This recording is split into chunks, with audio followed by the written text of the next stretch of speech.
నకిలీ పురుగుల మందులు నకిలీ విత్తనాలతో రైతుల్ని నట్టేట ముంచుతున్న ముఠాల ఆట కట్టించారు ఆ జిల్లా పోలీసులు. అమాయక రైతులకు మాయమాటలు చెప్పి వారిని నిండా ముంచుతున్న 7 ముఠా సభ్యుల్ని అరెస్ట్ చేశారు. మరి ఆ ముఠా ఆగడాల గురించి తెలుసుకోవాలంటే watch the story.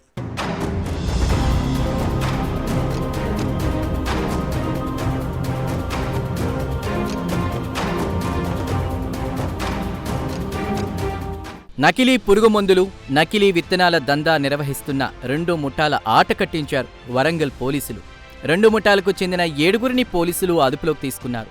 Task force, Parakala పోలీసులు, వ్యవసాయ శాఖ అధికారుల సంయుక్త దాడుల్లో ఈ నకిలీ పురుగుమందుల దందా వెలుగులోకొచ్చింది.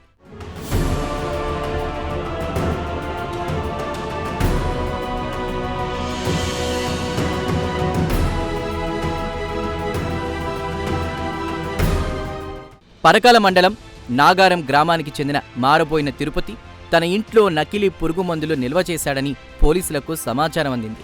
దాంతో వారు వెంటనే తిరుపతి ఇంటిపై దాడులు నిర్వహించారు. తిరుపతిని అదుపులోకి తీసుకున్న పోలీసులు తమదైన శైలిలో విచారించారు. దాంతో నకిలీ విత్తనాల దందాకు సంబంధించి మరిన్ని విషయాలు పోలీసులు తెలుసుకున్నారు. పోలీసుల విచారణలో హైదరాబాద్ మెహదీపట్నంలో నకిలీ పురుగుమందులు తయారు చేస్తున్న గోదాం గుట్టు బయటపడింది. పోలీసులు గోదాంపై దాడి చేసి 57,44,000 విలువ చేసే పురుగుమందులను స్వాధీనం చేసుకున్నారు. ముఠా సభ్యులైన జైదీప్, ఆదిత్య, కుమారస్వామిలను పోలీసులు అరెస్ట్ చేశారు.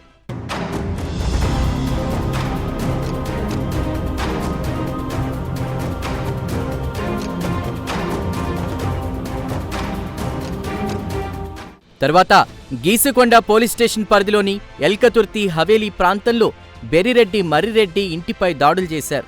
అతని ఇంట్లో కిలో నకిలీ విత్తనాలు స్వాధీనం చేసుకున్నారు పోలీసులు మరింత లోతుగా దర్యాప్తు చేయడంతో సంగారెడ్డి జిల్లా చింతల చెరువు గ్రామ కేంద్రంలో మరొక నకిలీ విత్తనాల ముఠా గుట్టు బయటపడింది.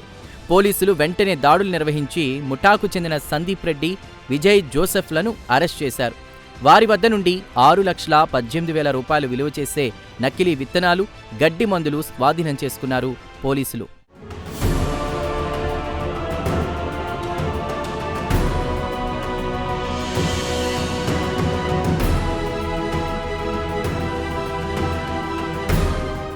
అమాయక రైతులను లక్ష్యంగా చేసుకుని మోసాలకు పాల్పడితే కఠిన చర్యలు తీసుకుంటామని వరంగల్ పోలీస్ కమిషనర్ సన్ప్రీత్ సింగ్ హెచ్చరించారు.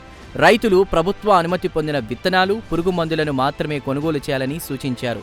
విత్తనాలు, పురుగుమందులపై ఎలాంటి అనుమానం కలిగినా రైతులు పోలీసులను ఆశ్రయించాలన్నారు సిపి సన్ప్రీత్ సింగ్. వరంగల్ పోలీస్ కమిషనరేట్లోని కూడా ఇది ఫేక్ సీడ్స్ సంబంధించి ఇన్సెక్టిసైడ్, వీటిసైడ్, ఫేక్ ఫర్టిలైజర్ వాటన్నిటి సంబంధించి కూడా ఇక్కడ కొన్ని స్పెషల్ డ్రైవ్స్ మేము నడిపిస్తున్నాము.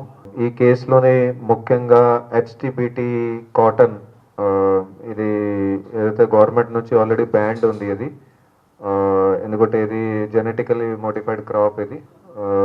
సో ఇది హర్బిసైడ్ టాలరెంట్ అంటారు ఇది.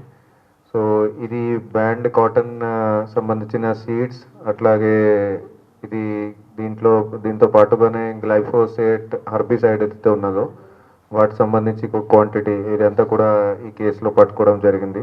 సెర్చ్ అప్పుడు ఒక 1 కిలోగ్రామ్ అది HTBT కాటన్ సీడ్ దొరికింది. దాని తర్వాత ఫాలోఅప్ చేస్తూ ఇంకా 166 కిలోగ్రామ్ ఇది HTBT కాటన్ సీడ్ దొరికింది మాకి. సో దాంతో పాటుగానే 820 లీటర్స్ ఇది గ్లైఫోసేట్ హర్బిసైడ్, అది కూడా పెట్టడానికి పర్మిషన్ లేదు, అది కూడా సీజ్ చేయడం జరిగింది. అట్లాగే 2 మొబైల్ ఫోన్స్ సీజ్ చేయడం జరిగినాయి. సో ఈ కేసులో ప్రస్తుతానికి ఇప్పటి వరకు మన దగ్గర ఇది 4 అక్యూజ్డ్ మేము గుర్తించాము ఈ కేసులో ఇన్వాల్వ్మెంట్ ఉన్నట్టు.